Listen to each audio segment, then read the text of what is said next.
안녕하세요. 이승기 변호사입니다. 자, 이번에는 임대차 종료와 실질적 이득 그리고 손해배상액의 예정. 계약이 종료됐는데 임대차 계약, 상가 임대차 계약이 종료됐는데 임대인이 보증금을 주지 않습니다.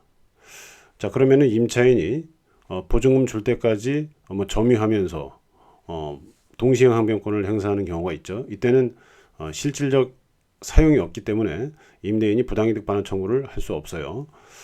왜냐하면 상대방이 실질적으로 쓰지도 않고 보증금을 주지 않아서 점유를 그냥 묶어두는 거기 때문에 부당이득 청구는 할 수 없습니다. 또 실질적으로 사용하지 않는 걸 명확하게 하기 위해서 임차인이 폐업 신고를 하는 경우도 있습니다.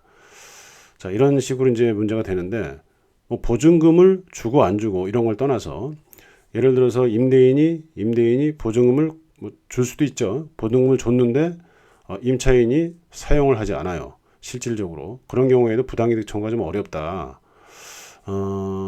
왜냐하면 부당이득 청구의 요건이 실질적 이득 이런 걸 따지기 때문에 그렇습니다. 그러면 불법행위, 불법 점유 이런 걸 또 따진다고 전에 말씀드린 것 같아요. 자, 그래서 불법행위 쪽으로 가기도 하는데, 자, 일단은 손해배상 예정 규정을 두는 경우가 있습니다. 예를 들어서 계약이 종료됐는데 특약으로 써놓는 거예요. 계약이 종료됐는데 임차인이 임차물을 임대인에게 넘겨주지 않으면 월세의 2배를 주기로 한다. 자, 이렇게 특약을 썼습니다. 자, 이렇게 특약을 쓴 경우에는 어떨까요?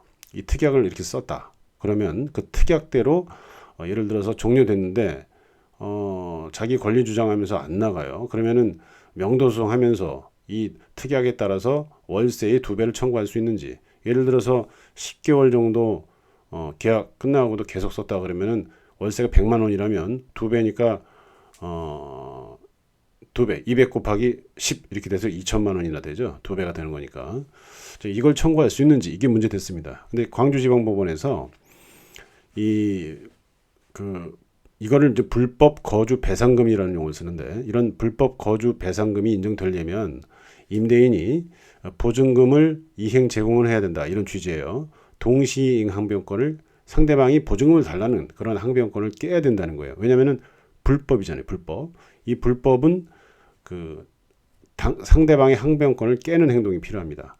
따라서 손해배상 예정 이런 규정을 두더라도 임대인이 보증금을 주거나 보증금을 공탁하거나 이런 행동 없이 이 불법 거주 배상금 청구를 하면 기각된다라는 취지의 판결이 존재합니다. 다만 이 동시행 항변권은 특약으로 배제할 수도 있다고 봅니다. 자, 오늘은 임대차 종료와 실질적 이득 그리고 손해배상액의 예정에 대해서 알아봤습니다. 감사합니다.